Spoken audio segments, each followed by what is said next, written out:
పెద్దలందరూ గుడ్ నమస్కారం. నమస్తే అండి. మీ దగ్గరికి వస్తా. సాంబశివరావు గారు, సో ఈ కూటమిలో భాగస్వామి పార్టీగా సరే ఇది డైరెక్ట్గా ఆ war between Telugu Desam party and YSRCP, Chandrababu Naidu versus YSRCP తాలూకా సైన్యం మధ్య జరుగుతున్న వ్యవహారం ఇది, విచ్ ఈజ్ వెరీ అన్ఫార్చునేట్. కానీ జరుగుతున్న దాన్ని మనం ఆపలేము, కేవలం దాని గురించి చర్చించుకోవడము, ఎవరు తప్పు ఎవరు ఒప్పు అనేది ప్రజల ముందు పెట్టడం తప్ప. సో సాంబశివరావు గారు, మీ అబ్జర్వేషన్ ప్రకారం ఇవాళ ఏం జరుగుతోంది?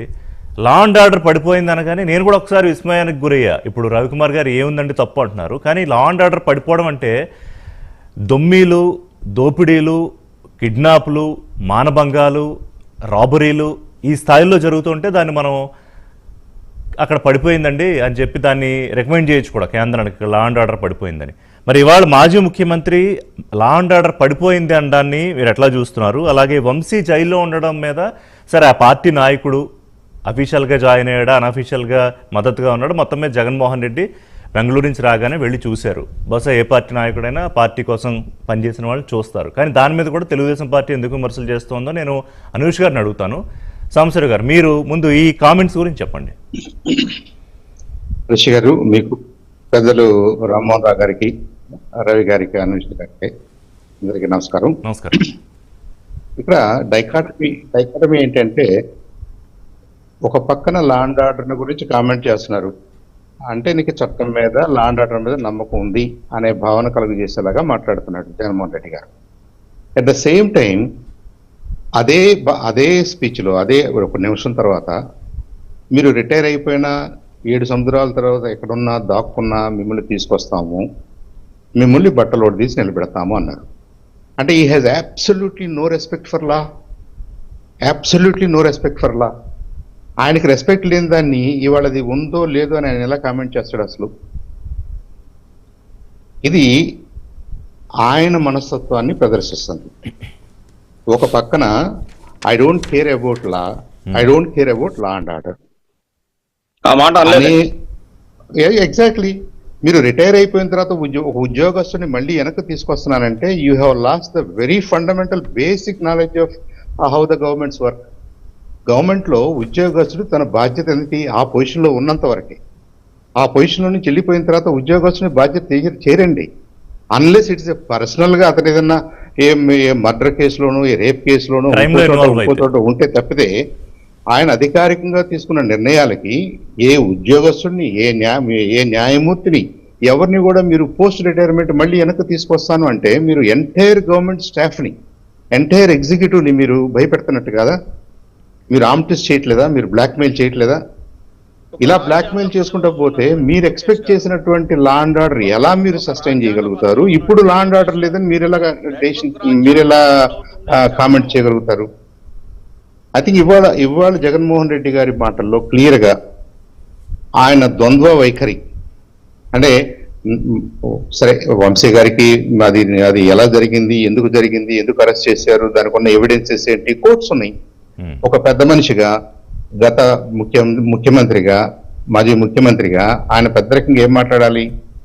వంశీ కొన్ని ఆరోపణలు చేస్తున్నాడు, ఆయనకు కొన్ని అనుమానాలు ఉన్నాయి, ఏదేమైనా మేము ఆయనకు అండగా ఉంటాము, will fight it out in the court అని మాట్లాడితే మీకు లా మీద నమ్మకం ఉన్నట్టు, లా అండ్ ఆర్డర్ని మీరు కోరుకుంటున్నట్టు. మీరు అది దాటి మాట్లాడారనుకోండి, మీరు ఇప్పుడు రెచ్చగొడుతున్నట్టు కదా. ఫర్ నో రీజన్స్ అక్కడ ఉన్నటువంటి అవినాష్ని, లేదంటే గుడివాడ దాన్ని, ఇంకొక ఆయన్ని కూడా దీంట్లోకి లాగారు కదా. మీరు బాడీ షేమింగ్ చేశారు కదా. ఇన్ని చేయాల్సిన అవసరం జగన్మోహన్ రెడ్డి గారికి ఇవాళ ఉందా? అంటే ఆయన ఏదో ఉద్దేశంతో ఏదో మాట్లాడితే ఆ ముందు ఏళ్ళేస్తున్నటువంటి యువకులు, అమాయకులు వాళ్ళు రెచ్చిపోతారు, వాళ్ళు సిస్టమ్కి ఎదురు తిరుగుతారు, ఈ సిస్టమ్ పనిచేయకుండా చేస్తారు, లా అండ్ ఆర్డర్ కొలాప్స్ అవుద్ది. అంటే లా అండ్ ఆర్డర్ కొలాప్స్ అవ్వడానికి ప్రేరేపించారు అని. ఒక నిమిషం రవి గారు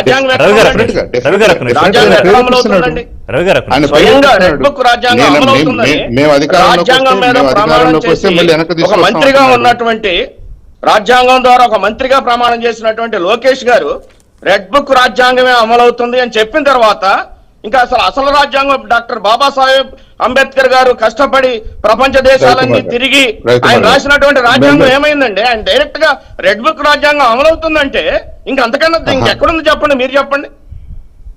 రవికుమార్ గారు, నన్ను let me complete my thought. Red book లో నేను చట్టానికి మీరు విరుద్ధంగా పనిచేసిన వాళ్ళ పేరు మాజీ ముఖ్యమంత్రి గారిని కార్నర్ చేస్తూ పదే పదే ఆయన మాట్లాడిన మాటలు లాని గౌరవించను, న్యాయాన్ని గౌరవించను ఆయన అన్నారా? రవి గారు పదే అంశం పదే మాట్లాడివ్వండి. చట్టాన్ని ఉల్లంఘించిన వాళ్ళు, చట్ట వ్యతిరేకంగా చేసిన వాళ్ళు నాయకులు గాని ఆఫీసర్లు గాని వాళ్ళ మీద మేము చర్యలు తీసుకుంటాము అది అని చెప్తున్నాడు. Correct. రాజ్యాంగం, మీరు రెడ్ బుక్ రాజ్యాంగం అనేది అది మీ భాష అయి ఉండొచ్చు. అది మా భాష లోకేష్ కాదు, బాబు గారు స్వయంగా లోకేష్ లోకేష్ గారు గాని చెప్పారు. ఇంకొకరు గాని ఆ మాట అన్నారని నేను అనుకోవట్లేదు. మీరు ఒకసారి Anyway, మీరు ఇవాళ ఒకసారి మీరు refer చేసుకోండి. మరి ఇలా లోకేష్ మాట్లాడుకుంటే మీరు గారు అన్నారు కాబట్టి as a మేము Minister of అన్నాం కాబట్టి Andhra మీరు అన్నారు Pradesh అనుకుంటే ఈ చర్చ కూడా విలువ రాజ్యాంగం లేదు. మీద ప్రమాణం చేసినటువంటి వ్యక్తి రాజ్యాంగం రెడ్ బుక్ రాజ్యాంగం అమలవుతుంది అని చెప్పారు, స్పష్టంగా చెప్పారు. రవికుమార్ గారు, మీరు అన్నారు కాబట్టి నేను అన్నాను కాబట్టి మీరు అన్నారు అనుకున్నారు అనుకోండి. ఇప్పుడు మనం వీఆర్ వేస్టింగ్ రిషి గారి టైం, వ్యూవర్స్ టైం వేస్ట్ చేస్తున్నాం. ఇవాళ క్వశ్చన్ ఏంటంటే, మన ముందున్న క్వశ్చన్ ఏంటంటే, జగన్మోహన్ రెడ్డి గారు ఒక బాధ్యతాయుతమైన పొజిషన్ లో ఉన్న ఆయన చాలా జాగ్రత్తగా మాట్లాడాల్సిన అవసరం ఉంది. లా అండ్ ఆర్డర్ ఏదైనా ఇబ్బంది కలుగుతుంది అనుకుంటే ప్రభుత్వానికి ఎంత బాధ్యత ఉందో, సొసైటీకి ఎంత బాధ్యత ఉందో, మాజీ ముఖ్యమంత్రి గారికి కూడా అంతే బాధ్యత ఉంది. మనం అందరూ సహకరిస్తేనే ఉంటుంది ఇక్కడ. ఇప్పుడు అలాంటి అనుష్ గారు. ఆయన వంశీ గారిని కలిసి మాట్లాడిన తర్వాత వంశీ గారు ఆయనకి ఏదో భయం ఉంది, ఆయన కొన్ని సరిగ్గా జరగలేదనే అనుమానాలు ఉన్నాయి. అవన్నీ కూడా there is an opportunity for him to explain అని చెప్పుకోవచ్చు. వాళ్ళు మాట్లాడుకోవచ్చు.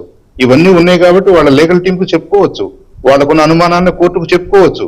ఇంకొద్ది టైం పట్టుద్ది అది అంతేగాని మీరు ప్రతిసారి ఎవరైనా సరే, ఏ ప్రభుత్వంలోనైనా సరే, మీకు అరెస్ట్ చేసిన ప్రతిసారి కూడా పెద్ద నాయకుడు ఒకటి వచ్చేసి ఇది అక్రమం అని చెప్పేసి ఇంకా దాన్ని పెద్ద స్టోరీ చేసేసారు అనుకోండి. మరి ఇప్పుడు ఏం చేయాలి? ఇప్పుడున్న సిస్టమ్ ఏం చేయాలి? మనం చూస్తే వదిలేమని చెప్దామా? మీరు ఏం యాక్షన్ తీసుకోవద్దండి, మీరు ఏ యాక్షన్ తీసుకున్నా కానీ జగన్మోహన్ రెడ్డి గారికి ఇబ్బందిగా ఉంటుందని చెప్దామా? కాదు, పోలీసులు ఏం చేయాలంటే ఏ స్టేట్లో అయినా కూడా ఈ అధికారంలోకి వచ్చిన పార్టీలు ఏం చెప్తే చేసుకుంటూ చెయ్యక, అరెస్టులు చేయక తప్పని పరిస్థితి. అందులో ఎవిడెన్స్ ఉన్నవి కొన్ని అయితే, కొన్ని సృష్టించినవి కొన్ని అయితే. అది కూటమి ప్రభుత్వమా లేకపోతే అక్కడ వైఎస్ఆర్సీ కాంగ్రెస్ ప్రభుత్వమా, బీఆర్ఎస్ అదే మాట్లాడట్లా. వాళ్ళకంటూ అసలు నేషనల్ గానే లేకపోతే అంటే ఒక సిస్టమ్ తీసుకొస్తే, అంటే లా అండ్ ఆర్డర్ స్టేట్ కిందకి వస్తుంది అనుకోండి, లేకపోతే ఏ రాష్ట్రం ఆ రాష్ట్రం ప్రత్యేకించి ఒక చట్టం చేసుకుంటే తప్ప దీనికి ఫుల్ స్టాప్ పడేలా లేదు. ఎందుకంటే మీరు అన్నట్టు ప్రతి నాయకుడు పోలీసులను బెదిరించడమే. మరి ఎట్లా వాళ్ళు డ్యూటీ చేయాలా అక్కర్లేదా? చేయకపోతే ఇక్కడేమో బాసు కోపం, ఆ బాసు కన్నా ఇంకో పై బాసు కోపం.